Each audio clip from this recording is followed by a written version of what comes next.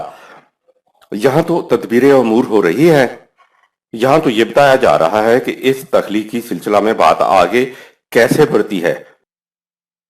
تخلیق کا مرحلہ تو امر کے فوری بعد شروع ہو جاتا ہے۔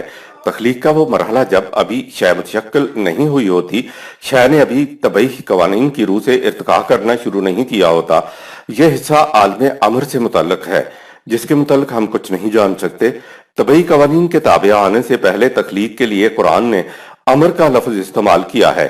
خدا کائنات کو 6 مراحل سے گزار کے وجود میں لایا، کائنات سے متعلق قوانین پر کنٹرول اپنے ہاتھ میں رکھا، تدبیر امور ہوتی چلی جاتی ہیں، وہ اپنے عالم امر کے اندر مزید تدبیریں کرتا رہتا ہے، اور اکیلے واحد میں عنصر ایلیمنٹ یعنی وطر طاق عناصر وجود میں آتے چلے جاتے ہیں۔ دو عناصر کو ایک خاص تناسب سے haphazardly اکٹھے کرنے سے ایک نئی چیز وجود میں آتی ہے۔ اگر اکیلے عنصر ایلیمنٹ وطر کو طاق ہی رہنے دیا جائے تو کوئی چیز تخلیق نہیں ہوتی۔ اگر مختلف اکیلے وطر عناصر کو خاص تناسب سے شفیع کر دیا جائے، دو کر دیا جائے، ملا دیا جائے، تو اس سے تخلیق کے میدان میں ایک اضافہ ہو جاتا ہے۔ گویا ایک کے ساتھ دوسری چیز کا خاص تناسب کے ساتھ امتزاج یعنی شفیع ہونا عمل تخلیق کا مظہر ہوتا ہے۔ ایک کے ساتھ دوسری چیز خاص تناسب کے ساتھ شفیع ہو کر کھڑی ہو جائے، ساتھ جڑ جائے، تو اس سے تخلیقات کے اندر اضافے ہوتے چلے جاتے ہیں۔ لیکن دو عناصر کو محض اکٹھے کر دینے سے کسی قسم کی تخلیق نہیں ہوگی۔ اس کے لیے کہا شفیع الا من بعد اذنہ سورہ 10 آیت نمبر 3۔ اس کے قانون کے مطابق دو عناصر کو اکٹھا کرو گے تو پھر نئی چیز وجود میں آئے گی۔ مثلا آکسیجن اور ہائیڈروجن کو ملاتے چلے جائیے، کچھ نہیں بنتا۔ ان کو خدا کے قانون جسے انسان نے دریافت کیا ہے H2O کی نسبت سے ملاؤ تو پانی بنے گا۔ یہ ہے دو چیزوں کا خدا کے قانون کے مطابق آپس میں ملنا، جس کے لیے اس آیت میں شفاعت کا لفظ آیا ہے۔ اب آیت کا مفہوم مربوط ہو گیا، ورنہ اگر شفاعت کو گواہی کے معنوں میں لیا جائے تو بات سمجھ میں ہی نہیں آتی۔ خلق السماوات والأرض استوى على العرش تدبیر امور اور ما من شفيع إلا من بعد إذنه کا آپس میں کیا تعلق ہے؟ مروجہ شفاعت کے متعلق ملاحظہ فرمائیں سورۃ البقرہ کی آیت نمبر 48 کے تحت۔ خدا کا قانون ہی انسانوں کے لیے عملی طور پر اللہ ہے۔ خدا کا ہم سے اور ہمارا خدا سے تعلق اس کے قوانین کی روح سے ہے۔ اس کے قوانین سے ہٹ کر ہم خدا سے کسی قسم کا تعلق قائم نہیں کر سکتے۔ قرآن کریم میں خدا کے اخلاقی قوانین محفوظ ہیں، جبکہ خدا کے طبعی قوانین کائنات کے اندر بکھرے ہوئے ہیں جنہیں ہم دریافت کرتے ہیں۔ اگر اللہ کا ترجمہ قانون کر لیا جائے تو بات بڑی صاف ہو جاتی ہے۔ آگے کہا ذالکم اللہ سورہ 10 آیت نمبر 3، یہ ہے تمہارا اللہ، یعنی تمہارے لیے تمہاری زندگی بسر کرنے کے لیے خدا کا قانون ہی تمہارا اللہ ہے۔ خدا کے قوانین کی اطاعت کرنا خدا ہی کی اطاعت ہوتی ہے۔ خدا کا قانون کس مقصد کے لیے ہے؟ بتایا ربکم، سورہ 10 آیت نمبر 3، تمہاری ربوبیت کے لیے ہے۔ اس آیت میں بتا دیا کہ عناصر کو خدا کے قوانین کے مطابق شفیع کرو گے، جفت کرو گے، آپس میں ملاؤ گے تو تمہاری ربوبیت ہوتی چلی جائے گی۔ اپنے قوانین کی اطاعت کے لیے کہا فَاعْبُدُوهُ، سورہ 10 آیت نمبر 3۔ اللہ کے قوانین کی اطاعت کرو۔ انسان بدیع السماء یا فاطر السماء تو نہیں ہو سکتا، لیکن یہ قوانین خداوندی سے ہم آہنگ ہو کر چلے تو یہ تخلیقی کاموں میں آگے بڑھتا چلا جائے گا۔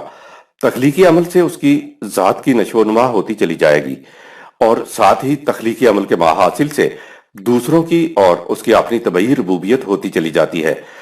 خدا کے قوانین کے مطابق تخلیق کرنے سے انسان احسن الخالقین تو نہیں ہو سکتا، کیونکہ یہ تو صرف خدا ہی ہے۔ البتہ یہ صفت خالقیت سے ضرور متصف ہو جاتا ہے۔ حد بشریت میں انسان قوانین خداوندی کے مطابق جو کچھ کرتا چلا جائے گا تو اس کے عمل کا نتیجہ پکار کر کہے گا ذالکم اللہ، سورہ 10 آیت نمبر 3۔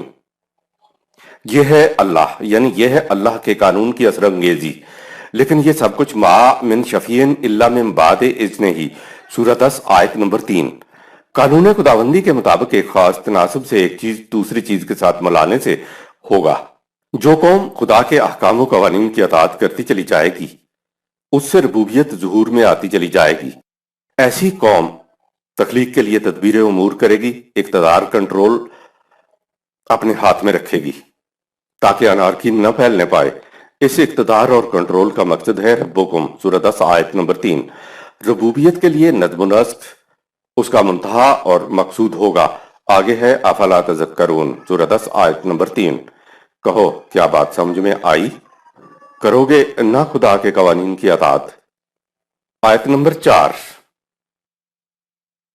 إليه مرجعكم جميعا وعد الله حقا إنه يبدأ الخلق ثم يعيده ليجزي الذين آمنوا وعملوا الصالحات بالقسط والذين كفروا لهم شراب من حميم وعذاب أليم بما كانوا يكفرون۔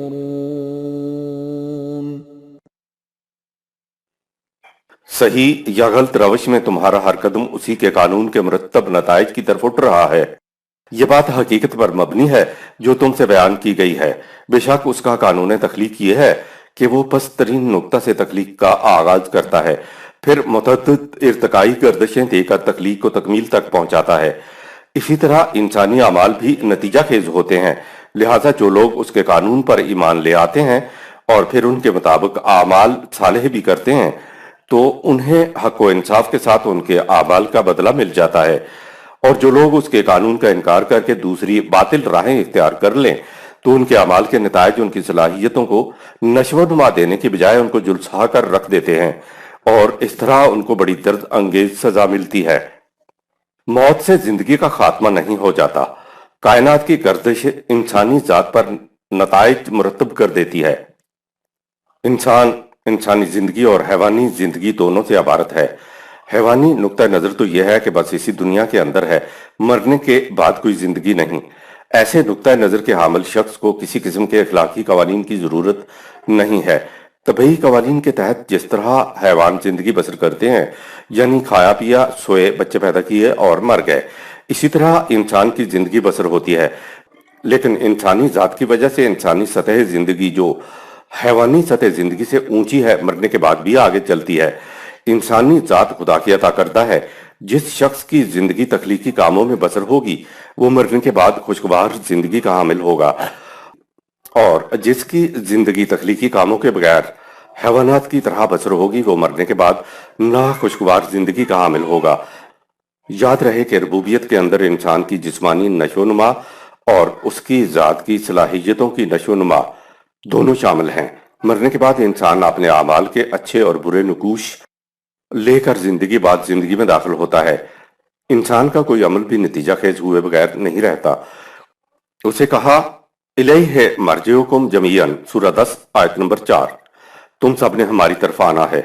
مرجعکم کے بارے میں کہا وعد اللہ حقا، سورہ 10 آیت نمبر 4، یہ اللہ کا سچا وعدہ ہے یا یہ ہم نے تمہیں حقیقت پر مبنی بات بتائی ہے۔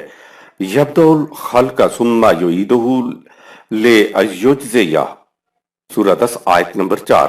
کائنات کی گردش اس لیے ہے کہ انسانوں کے اعمال نتیجہ خیز ہوں، یعنی کائنات کی گردش بے مقصد نہیں ہے، یہ اس لیے گردش میں ہے کہ جو لوگ قوانین خداوندی پر ایمان لا کر ان کے مطابق زندگی بسر کریں تو ان کے لیے آخرت میں خوشگوار زندگی مرتب ہو جائے، اور جو ایسا نہ کریں ان کی تباہی کا نتیجہ ان کے سامنے آ جائے۔ انسان کا اپنا عمل ہی جزا یا سزا کا مستوجب ہوتا ہے۔ کائنات کی گردش کس طرح انسانی اعمال کے نتائج مرتب کرتی ہے فی الحال نہیں معلوم، اس کو تو کوئی سائنسدان ہی ریسرچ کر کے کبھی بتائے گا، اس وقت معلوم ہوگا کہ کائنات کی گردش انسانی اعمال کے نتائج کس طرح مرتب کرتی ہے۔ بہرحال قرآن نے انسانوں کے لیے دعوت غور و فکر دی ہے، اس کے متعلق کسی بھی دور کا سائنسدان ریسرچ کر سکے گا۔ آیت نمبر 5، هو الذي جعل الشمس ضياء والقمر نورا وقدره منازل لتعلموا عدد السنين والحساب ما خلق الله ذلك إلا بالحق يفصل الآيات لقوم يعلمون۔ خدا وہی ہے جس نے سورج کو درخشندہ اور چاند کو نور بنایا اور چاند کے لیے منزلیں متعین کر دیں تاکہ تم اس سے برسوں کی گنتی اور حساب معلوم کر لیا کرو۔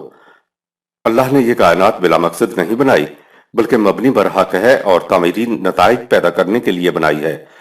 اس نے اپنے قوانین و حقائق کو ان لوگوں کے لیے جو علم و بصیرت سے کام لیں کھول کھول کر بیان کر دیا ہے۔ کیلنڈر قمری اور شمسی دونوں حساب سے رکھا جا سکتا ہے۔ سورج کے لیے کہا الشمس ضیاء، چمکتا سورج، اور چاند کے لیے کہا والقمر نورا، منعکس روشنی کا حامل چاند۔ ضیاء اس کے لیے آتا ہے جس کی اپنی روشنی ہو، مثلا چراغ، جبکہ نور اس کے لیے آتا ہے جس کی اپنی تو روشنی نہ ہو، کسی دوسری شے کی روشنی پڑنے سے وہ چمکے۔ سورج اور چاند کے بارے میں یہ بات 1400 سال پہلے قرآن نے بتائی کہ سورج اپنی روشنی سے چمکتا ہے اور چاند سورج سے مانگی ہوئی روشنی سے چمکتا ہے، یعنی چاند کی اپنی روشنی نہیں ہے۔ سورج کی چمک جب چاند پر پڑتی ہے تو یہ چمکتا ہے، یعنی سورج کی روشنی کو منعکس کرتا ہے۔ اس آیت سے یہ بھی معلوم ہوا کہ کیلنڈر قمری سال کے مطابق بھی بنایا جا سکتا ہے اور شمسی سال کے حساب سے بھی۔ سورہ 6 آیت نمبر 97، سورہ 17 آیت نمبر 12۔ چاند کا سال سورج کے سال کے حساب سے ہر 36 سال کے بعد ایک سال پیچھے رہ جاتا ہے، یعنی ہر تیسرے سال ایک مہینہ پیچھے رہ جاتا ہے اور ہر سال 10 دن پیچھے رہ جاتا ہے۔ آیت نمبر 6، ان في اختلاف الليل والنهار وما خلق الله في السماوات والارض لآيات لقوم يتقون۔ یقیناً رات دن کی گردش میں اور خدا نے جو کچھ کائنات میں پیدا کیا ہے اس میں ان قوموں کے لیے جو غلط روش کے تباہ کن نتائج سے بچنا چاہیں بڑے بڑے حقائق پوشیدہ ہیں۔ کائنات پر غور و فکر کرنے والوں کو قرآن نے علماء اور متقی کہا ہے۔ یفصل الآیات لقوم یعلمون، سورہ 10 آیت نمبر 5۔ یفصل الآیات، قرآن کہہ رہا ہے کہ ہم تو نکھار کر بیان کرتے ہیں، یعنی یہ کتاب مبہم نہیں ہے، اس کو تفصیل سے نکھار کر بیان کیا گیا ہے۔ لیکن کن لوگوں کے لیے نکھار کر بیان کیا گیا ہے؟ کہا لقوم یعلمون، سورہ 10 آیت نمبر 5۔ اس قوم کے لیے جو علم سے کام لیتی ہے۔ علماء کا لفظ قرآن میں صرف 2 مقامات پر آیا ہے، ایک تو بنی اسرائیل کے احبار و رہبان کے لیے علماء کا لفظ آیا ہے اور جو اپنے ہاتھوں سے حکم لکھتے اور کہتے کہ یہ خدا کا حکم ہے، سورہ 26 آیت نمبر 197۔ اور دوسرے مقام پر سائنسدانوں، محققین، ریسرچر، تاریخ دان اور زندگی کے شعبوں میں سوچ بچار کرنے والوں کے لیے علماء کا لفظ استعمال ہوا ہے۔ سورہ 35 آیات 27-28۔ اس کے علاوہ قرآن کریم میں علماء کا لفظ کہیں نہیں آیا ہے۔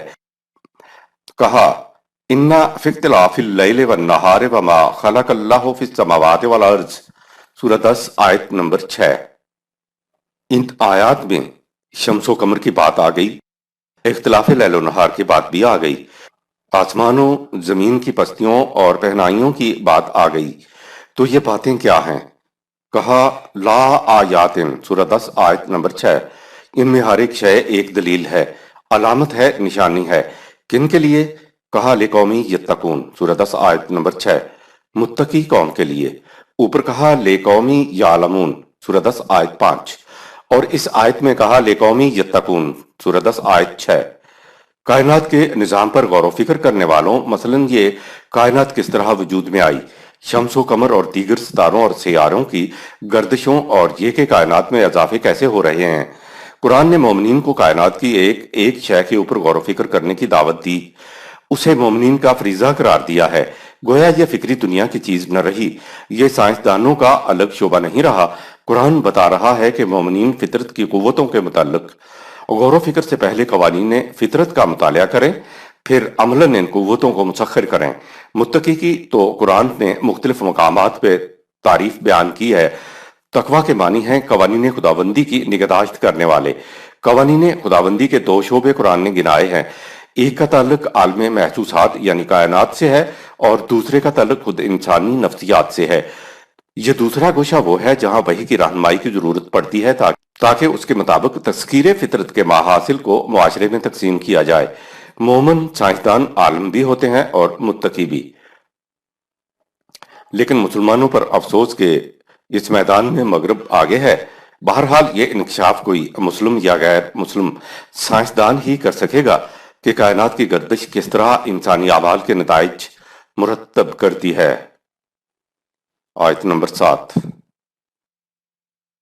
ان الذين لا يرجون لقاءنا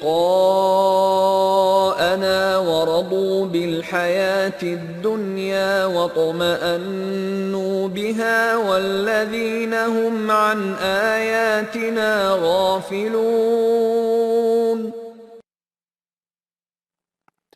جو لوگ آخرت کے منکر ہونے کی وجہ سے ہمارے قانون مکافات کے تحت اپنے اعمال کی نتیجہ خیزی کی توقع نہیں رکھتے، یہ وہ لوگ ہیں جو اسی دنیا کی زندگی پر قناعت کر کے اور مطمئن ہو کر بیٹھ گئے ہیں، اور ان کا یہ رویہ اس لیے ہے کہ یہ ہماری کائناتی اور اخلاقی نشانیوں سے غافل ہیں، ان پر غور و فکر نہیں کرتے۔ مکمل اسلام کیا ہے؟ مکمل اسلام نام ہے طبعی اور اخلاقی قوانین دونوں کی نگہداشت کرنے کا۔ طبعی قوانین کے ذریعے انسان سامان زیست حاصل کرتا ہے، یہ مغرب کر رہا ہے جو اخلاقی قوانین کی طرف سے غافل ہے۔ اگر انسان طبعی قوانین کے ذریعے سامان زیست حاصل کرتا ہے اور اس کو اخلاقی قوانین کے مطابق صرف کرتا ہے تو یہ مومن ہے۔ گویا مکمل اسلام طبعی اور اخلاقی قوانین دونوں کی نگہداشت کرنے کا نام ہے، دونوں کو شفیع کرنے کا نام ہے۔ سورہ 10 آیت نمبر 3۔ جو تسخیر فطرت نہیں کرتا وہ اپنے ہاں اخلاقی قوانین کا مدعی ہے، تو اس کی مثال ایسے دکاندار کی سی ہے جس کے پاس ترازو اور پاٹ تو ہوں لیکن دکان میں قابل فروخت سامان ہی نہ ہو۔ یہ ہم مسلمان ہیں، افسوس۔ آیت نمبر 8۔ اولئک مأواہم النار بما كانوا یکسبون۔ انہی لوگوں کا دنیا و آخرت میں ان کے اپنے ہی اعمال کی پاداش میں ٹھکانہ جہنم تباہی ہوگا۔ جن لوگوں نے کائناتی قوتیں مسخر کر کے سامان زیست حاصل کیا لیکن ما حاصل کو اخلاقی قوانین کے مطابق تقسیم نہ کیا، اور جن لوگوں نے کائناتی قوتیں مسخر ہی نہیں کی، ان دونوں کا دنیا و آخرت میں نتیجہ تباہی ہے۔ والذین هم عن آیاتنا غافلون، سورہ 10 آیت نمبر 7۔ اور پیچھے تھا یفصل الآیات لقوم یعلمون، سورہ 10 آیت نمبر 5۔ تو یہ آیات قوانین فطرت نہیں ہے تو اور کون سی آیات ہیں؟ آیت نمبر 9۔ ان الذين آمنوا وعملوا الصالحات يهديهم ربهم بإيمانهم تجري من تحتهم الأنهار في جنات النعيم.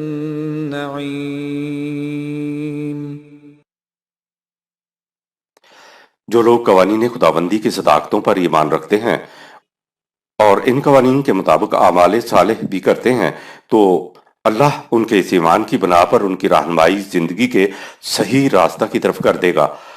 صحیح رہنمائی پر چلنے کا نتیجہ یہ ہوگا کہ ان کے معاشرہ میں شادابیوں پر نہ کبھی خزاں آ سکتی ہے اور نہ اس کی آسائشوں میں کبھی کمی واقع ہو سکتی ہے. طبعی اور اخلاقی قوانین کو شفیع کرنے کا نتیجہ زندگی کی سدا بہاریاں ہیں. اوپر چند آیات میں ان لوگوں کا ذکر تھا جو طبعی قوانین یا اخلاقی قوانین یا دونوں قسم کی قوانین سے غافل تھے اور نتیجہ تباہی بتایا تھا. تباہی نتیجہ اس لیے ہوا کہ لوگوں نے اخلاقی قوانین اور طبعی قوانین کو الگ الگ رکھا، دونوں کو شفیع نہ کیا، اکٹھا نہ کیا. اس آیت میں دونوں قسم کے قوانین کو جو شفیع کرتے ہیں اکٹھے کر کے ان کی نگہداشت کرتے ہیں ان کا ذکر ہے. اگر دونوں قسم کے قوانین کو شفیع نہ کیا جائے تو نتیجہ تباہی بتایا ہے. کہا ان الذین آمنوا سورہ 10 آیت نمبر 9.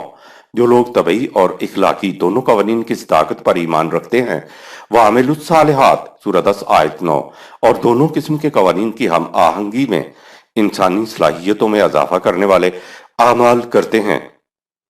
دونوں قسم کے قوانین کو ساتھ لے کر چلا جائے تو انسانی صلاحیتیں بیدار ہوتی ہیں. یہدیہم ربہم بایمانہم سورہ 10 آیت نمبر 9. ان کے ایمان اور اعمال صالح کی وجہ سے ان پر کشادگی راہیں کھلتی چلی جاتی ہیں. عربی میں تجری من تحتہم الانہار سورہ 10 آیت نمبر 9 سدا بہار کو کہتے ہیں، تو تجری من تحتہم الانہار فی جنت النعیم سورہ 10 آیت نمبر 9 کا مفہوم ہو جائے گا کہ ان کے دنیا و آخرت میں معاشرہ کی شادابیاں، سیرابیاں، سرفرازیاں، آسائشیں اور ثمرباریاں سدا بہار رہیں گی. ان کا معاشرہ خزاں نا آشنا ہوگا. آیت نمبر 10. دعواهم فيها سبحانك اللهم وتحيتهم فيها سلام وآخر دعواهم أن الحمد لله رب العالمين.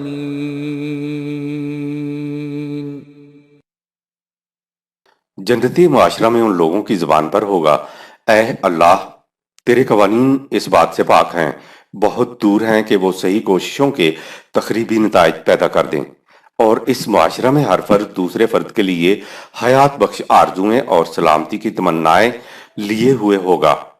ایسے نظام کا نتیجہ یہ ہوگا کہ ہر شخص نظام ربوبیت کے عالمگیر نتائج کو دیکھ کر پکار اٹھے گا کہ واہ واہ، خدا کا نظام ربوبیت کس قدر مستحق حمد و ستائش ہے. سبحانک اللہم، تو پاک ہے ان تمام باتوں سے جو تیرے متعلق انسان اپنے ذہن سے کہتا ہے یا سوچتا ہے. یعنی خدا سے متعلق صرف وہی باتیں صحیح ہیں جو اپنے بارے میں خدا نے انسانوں کو خود بتا دی ہیں. دوسرے مقام پہ ہے سبحان اللہ تعالی عما یصفون. یہ لوگ جو اپنے ذہن سے خدا کی صفات بیان کرتے ہیں، خدا کا تصور دیتے ہیں، وہ اس سے بہت دور ہے. تحیتہم زندگی بخش آرزو. تحیی عام طور پر تو تحفہ کو کہتے ہیں، جسے انگریزی میں گریٹنگز یا ویلکم کہا جاتا ہے، لیکن عربوں کے ہاں دوسرے کو جاں بخش تحائف دینے کو کہتے ہیں جس سے ان کی زندگی بڑھے. آگے ہے سلامن، میری طرف سے امن اور سلامتی تیرے لیے، میں تیری زندگی کا خواہاں ہوں، میری طرف سے خطرہ محسوس نہ کر. نظام ربوبیت میں انسانوں کے باہمی روابط کی کیفیت. نظام ربوبیت میں انسانوں کی زبان پر ایک دوسرے کے لیے سلامن سلامن ہوگا. چہار اطراف سے سلامتی سلامتی کی آوازیں آئیں گی. کسی کو ایک دوسرے سے کوئی خطرہ نہیں ہوگا. تحیاتہم سلامتی کے ساتھ حیات بخش آرزویں ایک دوسرے کے لیے ہوں گی. ایسے معاشرے میں ہر شخص کو اپنی پوری استعداد کے مطابق طبعی قوانین کی روح سے دوسروں کے لیے سامان زیست حاصل کرنا ہے. کام میں مصروف ہر شخص ذہن میں ہوتا ہے کہ میں دوسروں کی فکر کر رہا ہوں تو دوسرے میری فکر میں مصروف ہیں۔ معاشرے کا ہر فرد اگر دوسروں کے لیے مصروف کار ہو تو کیا ایسی ذہنیت کے ساتھ معاشرے میں بھائی چارہ نہیں ابھرے گا؟ ان الحمدللہ رب العالمین، سورہ 10 آیت نمبر 10۔ ان کی ساری تگ و تاز اسی لیے ہوتی ہے کہ دنیا پہ ثابت کیا جائے کہ صرف اللہ کے قوانین کے مطابق ہی ایسی ربوبیت عالمینی قائم ہو سکتی ہے جس کے نتائج دیکھ کر ہر انسان کی زبان پر خدا کے قوانین کے متعلق حمد و ستائش کا آوازہ بلند ہو جائے۔ آیت نمبر 11۔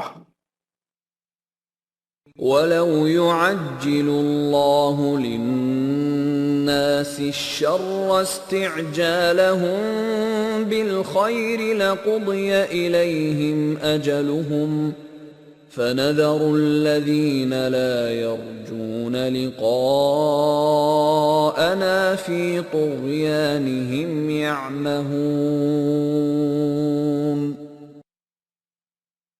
اگر اللہ کا قانون لوگوں کو سزا دینے میں بھی ویسی ہی جلدی کرنے والا ہوتا جیسا کہ اس کا قانون ان کے ساتھ رحمت کے معاملے میں جلدی کرتا ہے تو ان کی مدت عمل ختم ہو چکی ہوتی۔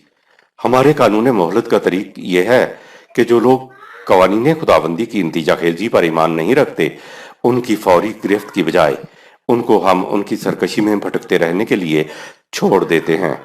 مکافات عمل کی ایک اہم شق مہلت کا وقفہ ہے۔ جس طرح انسان اپنا فائدہ حاصل کرنے کے لیے جلد بازی سے کام لیتا ہے، اگر خدا کا قانون مکافات اسی طرح مواخذہ کرنے میں جلدی کرتا تو غلط راستے پر چلنے والوں کی مہلت کا وقفہ پورا ہو چکا ہوتا، لیکن خدا نے تخم ریزی اور ثمر باری کے درمیان ایک وقفہ مقرر کر رکھا ہے۔ اسی قانون مہلت کے تحت جو لوگ قانون مکافات کا انکار کر کے تخریبی اعمال میں ڈوبے رہتے ہیں ان کی فوری گرفت نہیں ہوتی۔ خدا نے قانون مکافات عمل میں وقفہ اس لیے رکھا ہے کہ انسان کے پاس غلط روش کو چھوڑ کے صحیح روش کی طرف آنے کی گنجائش رہے۔ ہو سکتا ہے کہ جب یہ تباہی کے آثار دیکھے یا ذرا آگے بڑھے اور غلطی کا احساس ہو جائے تو اس کے پاس صحیح روش کی طرف آنے کی گنجائش موجود ہونی چاہیے۔ اگر فوری گرفتہ ہو جائے تو خدا نے جو یہ اصول مقرر کر رکھا ہے کہ انسان بلا جبر و کراہ کامل اور غور و فکر کے بعد اپنی مرضی سے صحیح راستہ اختیار کرے تو اس کا مقصد ہی فوت ہو جائے گا۔ مثلا اگر کسی ظالم کا ہاتھ مظلوم پر اٹھتے ہی اگر وہ پتھر کا بن جائے تو اسے دیکھ کر ساری دنیا ایمان لے آئے اور ظلم مٹ جائے، لیکن ایسا ایمان غور و فکر کا نتیجہ نہیں ہوگا۔ جو ایمان عقل و فکر کے معاف ہو جانے سے لایا جائے اسے ایمان کہا ہی نہیں جا سکتا، وہ تو فکری اکراہ کا نتیجہ ہوگا۔ لہٰذا عمل اور اس کے نتیجے میں ایک وقفہ ہوتا ہے تاکہ انسان اپنے اختیار و ارادے کو اچھی طرح استعمال کر سکے۔ خدا نے غلط روش کو چھوڑ کر صحیح روش کی طرف آنے والوں کے لیے اپنی رحمت اپنے پر واجب کی ہوئی ہے۔ آیت نمبر 12۔ وَإِذَا مَسَّ الْإِنسَانَ الضُّرُّ دَعَانَا لِجَنبِهِ أَوْ قَاعِدًا أَوْ قَائِمًا فَلَمَّا كَشَفْنَا عَنْهُ ضُرَّهُ مَرَّ كَأَن لَّمْ يَدْعُنَا إِلَى ضُرٍّ مَّسَّهُ كَذَلِكَ زُيِّنَ لِلْمُسْرِفِينَ مَا كَانُوا يَعْمَلُونَ۔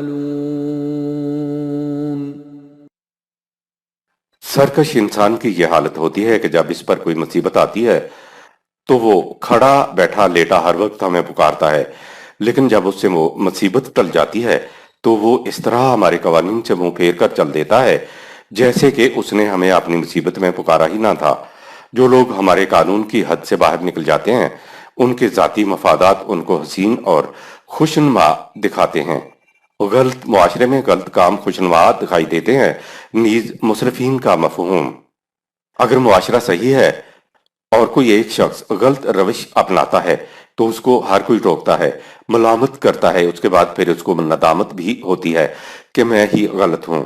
لیکن جس معاشرے میں برائی کو برائی نہ سمجھا جائے، سارے 420 کر رہے ہوں تو ہر شخص میں تحریک پیدا ہوتی ہے کہ میں بھی اسی طرح کماؤں۔ اگر میں نے ایسا نہ کیا تو میں معاشرے میں بہت پیچھے رہ جاؤں گا، پھر باطل طریقوں سے کمائی کی دوڑ لگ جاتی ہے۔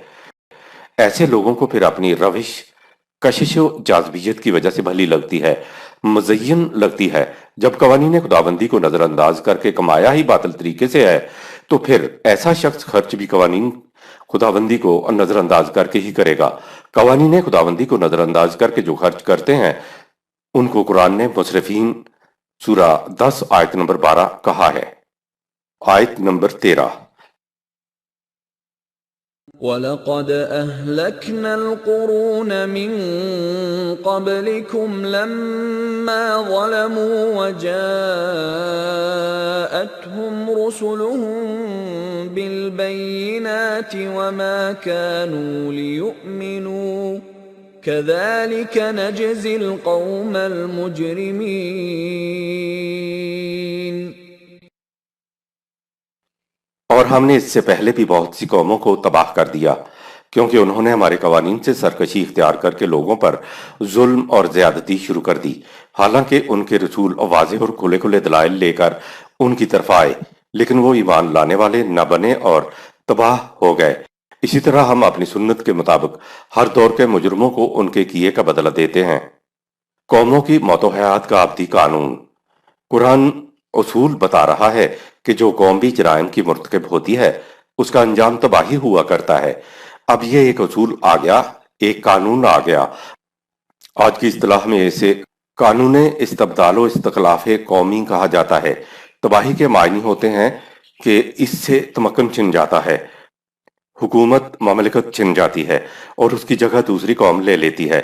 قرآن کریم نے یہ بتایا ہے کہ یہ چیزیں یوں ہی اتفاقی طور پر نہیں ہوتی بلکہ ان کے لیے اصول مقرر ہیں، قانون مقرر ہیں۔ ان قوانین کے مطابق ہی تمکن اور قوت حاصل ہوتی ہے۔ انہی کی خلاف ورزی سے یہ چیزیں چھنتی ہیں اور دوسری باصلاحیت قوم ان کی جگہ لے لیتی ہے۔ اصول بیان کیا کہ کذالک نجزی القوم المجرمین سورہ 10 آیت نمبر 13۔ جو قوم جرائم کی مرتکب ہوتی ہے اس کا یہ انجام ہوا کرتا ہے۔ پہلا جرم تو یہ ہے کہ قوم قوانین خداوندی کو نظر انداز کر کے زندگی بسر کرنا شروع کر دے، اس طرح معاشرہ جرائم سے بھر جائے گا۔ دوسرا جرم یہ ہے کہ قوم اپنی حفاظت کے لیے جان کی قربانی دینا چھوڑ دے۔ ظاہر ہے کہ جرائم سے بھرپور معاشرہ میں کون اپنی جان دینے کے لیے تیار ہوگا؟ جو دوسروں کے لیے جیتا ہے وہی اپنی جان کا نذرانہ پیش کر سکتا ہے۔ قرآن نے یہ ابدی اصول بتا دیا۔ پھر قرآن نے مخاطب قوم سے کہا ثم جعلناکم خلائف فی الارض من بعدہم سورہ 10 آیت نمبر 14۔ ان تباہ ہونے والی قوموں کے بعد پھر تمہیں تمکن حاصل ہوا۔ تمکن کس مقصد کے لیے حاصل ہوا؟ کہا لِنَنظُرَ کیف تعلمون سورہ 10 آیت نمبر 14، یہ دیکھنے کے لیے کہ اب تم کیسے کام کرتے ہو۔ قرآن حکیم کی طرف سے قوموں کی موت و حیات کے یہ پیمانے ہر دور کے لیے ابدی ہیں، یعنی جرائم کی مرتکب قوم کا یہی انجام ہوا کرے گا۔ یہ بات نبی اکرم صلی اللہ علیہ وسلم کی قوم کو مخاطب کر کے 1400 سال پہلے کہی تھی۔ اگر تم بھی کسی دور میں جرائم کے مرتکب ہوئے تو میری امت ہونا تمہارے کچھ کام نہیں آئے گا، تمہارا انجام بھی تباہی ہوگا۔ قوم مجرمین کی شروع میں سزا غیر محسوس طور پر سامنے آتی ہے، پہلے آہستہ آہستہ چھوٹے چھوٹے جھٹکے آتے ہیں۔ اگر قوم اپنی روش نہ بدلے تو پھر آخر الامر کسی دوسری قوم کا غلبہ ہو جاتا ہے۔ ایسا ہر دور میں ہوگا۔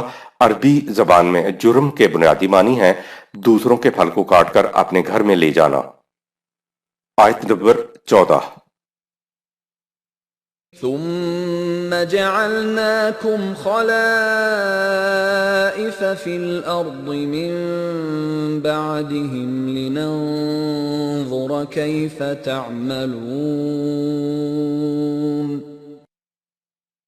ان اقوام سابقہ کے بعد اے جماعت مومنین، ہم نے تمہیں ان کا جان نشین بنایا تاکہ دیکھا جائے کہ تم کس قسم کے کام کرتے ہو۔ آیت نمبر 15۔ وَإِذَا تُتْلَى عَلَيْهِمْ آيَاتُنَا بَيِّنَاتٍ قَالَ الَّذِينَ لَا يَرْجُونَ لِقَاءَنَا ائْتِ بِقُرْآنٍ غَيْرِ هَذَا أَوْ بَدِّلْهُ قُلْ مَا يَكُونُ لِي أَنْ أُبَدِّلَهُ مِنْ تِلْقَاءِ نَفْسِي ان اتبع الا ما يوحى الی انی اخاف ان عصیت ربی عذاب یوم عظیم۔ اور جب ان کے سامنے ہمارے واضح قوانین پیش کیے جاتے ہیں تو وہ لوگ جن کو اخروی زندگی پر یقین نہیں ہوتا کہتے ہیں اس قرآن کے علاوہ کوئی اور ہماری پسند کا قرآن لاؤ یا مفاہمت کی خاطر اس میں ہی کچھ ترمیم کر دو۔ ان سے کہہ دو یہ چیز میرے اختیار سے باہر ہے کہ میں اس میں اپنی طرف سے کسی قسم کا رد و بدل کر سکوں۔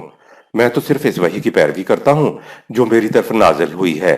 اگر بفرض محال میں بھی اپنے رب کے احکام کی نافرمانی کروں تو میں ایک ہولناک دن کے عذاب سے ڈرتا ہوں۔ اس کا قانون میری رعایت نہیں کرے گا۔ معصیت کے معنی ہے دیدہ دانستہ خدا کے کسی حکم سے سرتابی برتنا، روح گردانی کرنا۔ قانون سازی کا اختیار صرف خدا کو حاصل ہے، یہ اختیار خدا نے کسی کو نہیں دیا۔ اس آیت سے چند باتیں ابھر کر سامنے آتی ہیں۔ نمبر 1، مخالفین کی رنجش رسول اللہ صلی اللہ علیہ وسلم کی ذات سے نہیں تھی بلکہ اس کی تعلیم اور دعوت سے تھی جسے رسول اللہ صلی اللہ علیہ وسلم پیش کرتے تھے، اسی لیے وہ تعلیم و دعوت میں ترمیم کی تجویز پیش کرتے تھے۔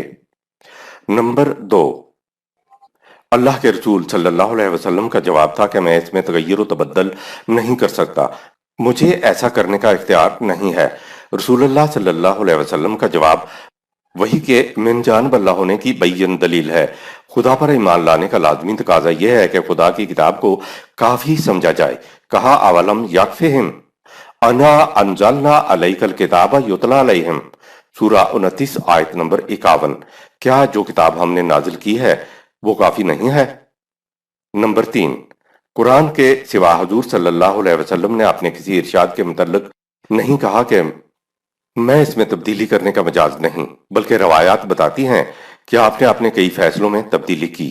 واضح ہوا کہ وہی صرف قرآن کے اندر ہے، باہر نہیں ہے، جس میں تبدیلی کرنے کا اختیار خود رسول اللہ صلی اللہ علیہ وسلم کو بھی نہیں تھا۔ نمبر 4، حضور صلی اللہ علیہ وسلم صرف وحی کا اتباع کرتے تھے۔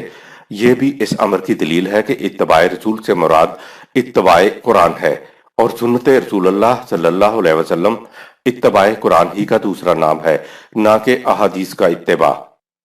نمبر 5، رسول اللہ صلی اللہ علیہ وسلم بھی بفرض محال معصیت کا ارتکاب کرتے تو خود بھی معصیت کی سزا سے نہیں بچ سکتے تھے، تو سوال پیدا ہوتا ہے کہ وہ گناہ گاروں کو کس طرح بخشوا سکتے ہیں۔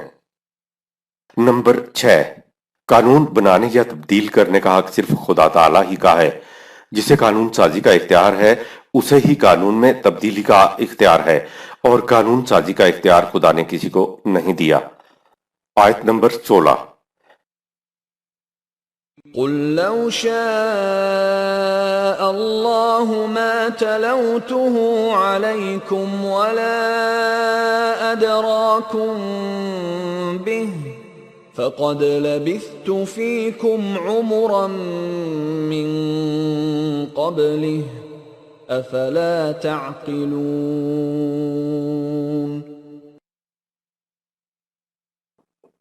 کہہ دو اگر اللہ کی مشیت یہ ہوتی کہ انسان کو وحی کی تعلیم نہ دی جائے تو نہ میں وحی کی تعلیم تمہیں سناتا اور نہ اس سے تمہیں باخبر ہی کرتا۔ کیا وحی کے ملنے سے پہلے میں تمہارے اندر ایک عمر بسر نہیں کر چکا ہوں؟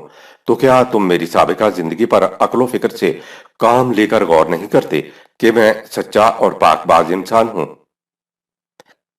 حقائق کا ادراک صرف اور صرف وحی کے ذریعے سے ہوتا تھا۔ ما تلوتہ، سورہ 10 آیت نمبر 16۔ میں تمہارے سامنے انہیں پیش نہ کرتا، یعنی مجھے وحی ملتی ہے تو میں پیش کر دیتا ہوں۔ ولا ادراکم بہی، سورہ 10 آیت نمبر 16۔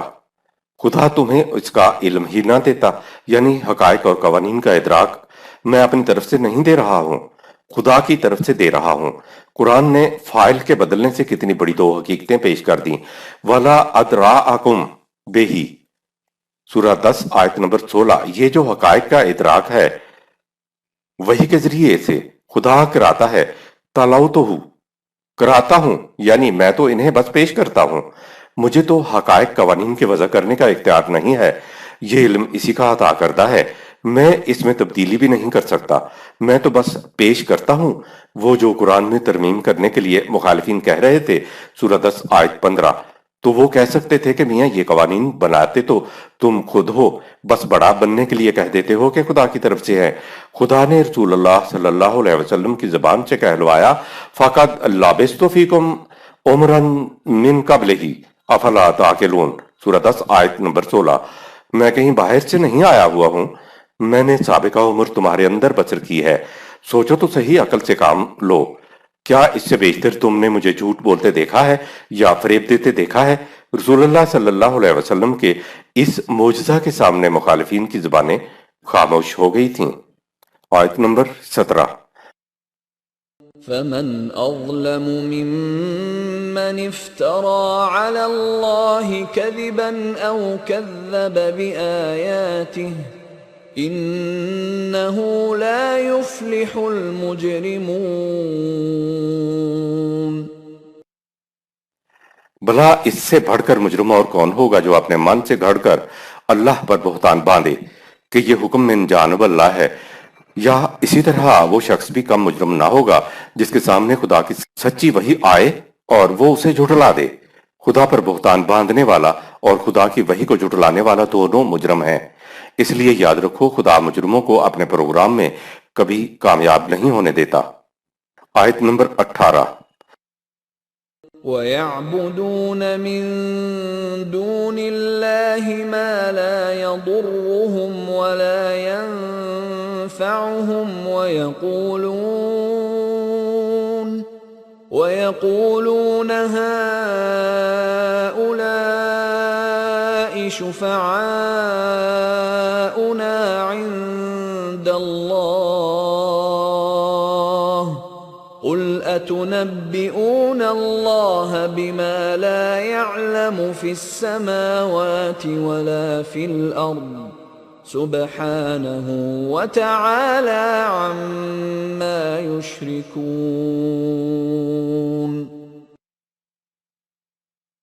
یہ لوگ خدا کو چھوڑ کر ایسی چیزوں کو اپنا معبود بنا کر پرستش کرتے ہیں جو نہ انہیں نفع پہنچا سکتی ہیں اور نہ نقصان، اور کہتے ہیں یہ معبود خدا کے ہاں ہماری شفاعت کریں گے۔ ان سے کہہ دو تمہارے ان باطل سفارشیوں کا زمین اور آسمان میں خدا کو تو کوئی علم نہیں ہے، یعنی ہے ہی نہیں۔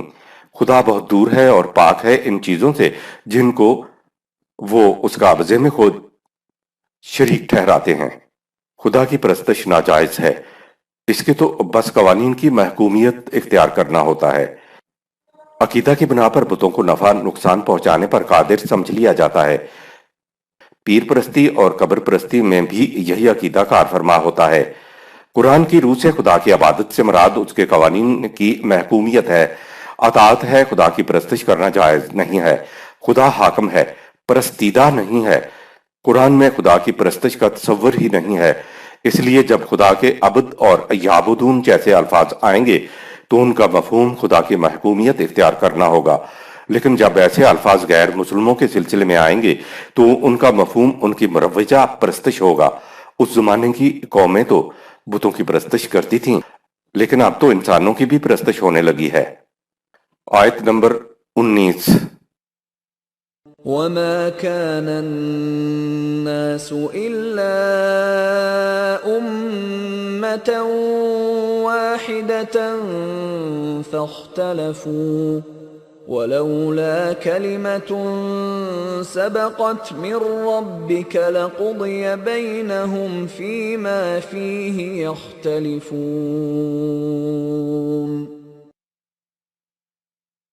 ابتداً مفادات میں باہمی ٹکراؤ نہیں تھا، تو سارے انسان ایک ہی امت واحدہ کے فرد تھے۔ سورہ 2 آیت نمبر 213۔ پھر انفرادی مفادات کے سبب ان میں اختلافات واقع ہوئے اور ایک دوسرے کے دشمن ہو گئے۔ سورہ 2 آیت نمبر 36۔ اگر تیرے رب کی مشیت ہوتی تو ہم اپنی قدرت سے ان کے اختلافات کو زبردستی مٹا دیتے، ایسا نہیں کیا تو اب ہم ایسا کبھی نہیں کریں گے۔ اب اختلافات وحی کے پر جمع ہونے سے مٹ سکیں گے۔ آیت نمبر 20۔ وَيَقُولُونَ لَوْلَا عليه آية من ربه فقل إنما الغيب لله فانتظروا إني معكم من المنتظرين۔ اور یہ لوگ کہتے ہیں کہ اس رسول پر اس کے رب کی طرف کوئی آسمانی نشانی کیوں نہیں اتاری جاتی؟ تو تم جواب دو کہ میرے اور تمہارے اعمال کے نتائج جو بھی غیب میں ہیں وہ صرف خدا کے علم میں ہیں، تو تم لوگ انتظار کرو اور میں بھی تمہارے ساتھ نتائج کا انتظار کرتا ہوں۔ میرے عمل کا نتیجہ آسمانی نشانی ہوگا۔ صدق اللہ العظیم۔